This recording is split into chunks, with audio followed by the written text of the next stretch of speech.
அதாவது நான் சொல்லியிருக்கல, பல வாக்குறுதிகள் கொடுத்தாங்க, ஆனால் இது நடைமுறைப்படுத்தலை. இது முக்கியமான வாக்குறுதிகளை நான் பார்க்குறேன். அதனால சின்ன சின்ன வாக்குறுதிகள் ஏதோ ஒன்று போடுறதெல்லாம் அதெல்லாம் வந்து பெருசாக மக்கள் பார்க்கல. அதாவது வளர்ச்சிக்காக திட்டங்கள் கொண்டு வாங்க, வளர்ச்சிக்காக கொண்டு வாங்க. நீங்க கொடுக்குற 1000 ரூபாய் அதை வச்சுட்டு வளர்ச்சி திட்டம் கிடையாது.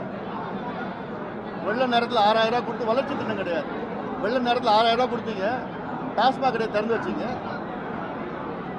அப்படியே சைக்கிள் தான். நீங்க இந்த பொங்கல் டைம்ல பாருங்களேன், என்ன பார்க்க போறீங்க? ரெக்கார்ட் டாஸ்மாக் வருமானம் பொங்கல் நேரத்தில். ஏன் 4 நாள் பொங்கல் நேரத்தில் 4 நாள் டாஸ்மாக் கடையை மூடி பாருங்களேன். மூடுறதுக்கு உங்களுக்கு தைரியம் இருக்கா? மூடுங்க, மக்கள் நலன் கருதி நீங்க மூடுங்க.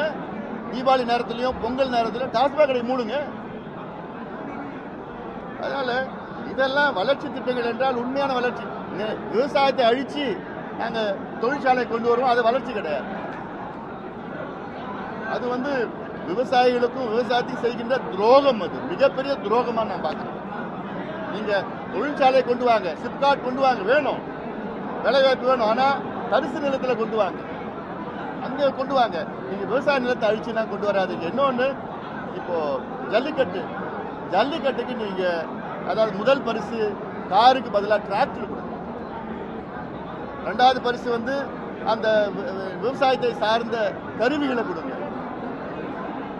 ஏன்னா கார் பார்த்தீங்கன்னா விலை ஒரு 3 லட்சம் 4 லட்சம் கார் கொடுக்குறாங்க.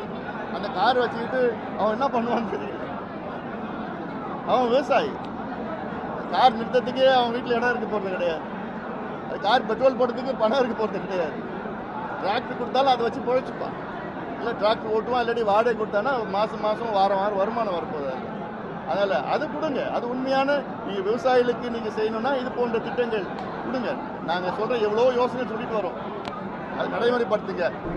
ஜல்லிக்கட்டு காளைகள் வளர்க்குறவங்க எல்லாரும் பெரும்பாலும் விவசாயிகள். பாரம்பரியமாக அவங்க எல்லாம் என்ன அரசியல் கட்சி என்ன வச்சாங்கன்னா, கார் கொடுக்குறீங்க, கார் கொடுத்து அவங்க கொடுத்துட்டு போயிடுறாங்க, யூஸ் பண்ண முடியாமல் போகுது, அதனால டிராக்டர் கொடுத்தீங்கன்னா அவங்களுக்கு யூஸ்ஃபுல்லாக இருக்குன்னு கேட்டாங்க.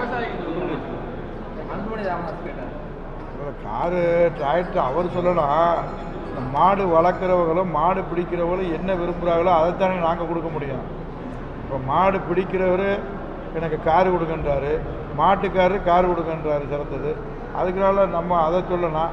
அதுதான் மரியாதைக்குரிய அன்புமணி என்ன டிராக்டர் வாங்கி கொடுத்தாருன்னா அவர் பேரில் நாங்கள் டிராக்டர் சாட்டுறோம்.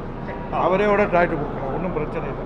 அது யார் வேணும்னாலும் கொடுக்கலாம். இந்த ஜல்லிக்கட்டை பொறுத்தளவு கட்சி கிடையாது, மதம் கிடையாது, எந்த விதமான வேறுபாடு இல்லை. தமிழர்கள் உணர்வோட அனைத்து தரப்பு மக்களும் கலந்து கொள்ளக்கூடியதே 3 ஜல்லிக்கட்டு மட்டும். அந்த ஜல்லிக்கட்டுக்கும் எல்லா கட்சியினரும் கலந்துக்கலாம், எல்லா சமத்தின மதத்தினரும் கலந்துக்கலாம். வேறுபாடே இல்லை. நீங்களே சொல்லிட்டீங்க, ஜாதி பேர் போடுறீங்களா? நீங்கள் ஜாதி பேரும் போட போகிறதில்ல, அதில் எந்த மாற்று கருத்தும் இல்லை. செய்திகளை உடனுக்குடன் தெரிந்து கொள்ள உடனே சப்ஸ்கிரைப் பண்ணுங்க.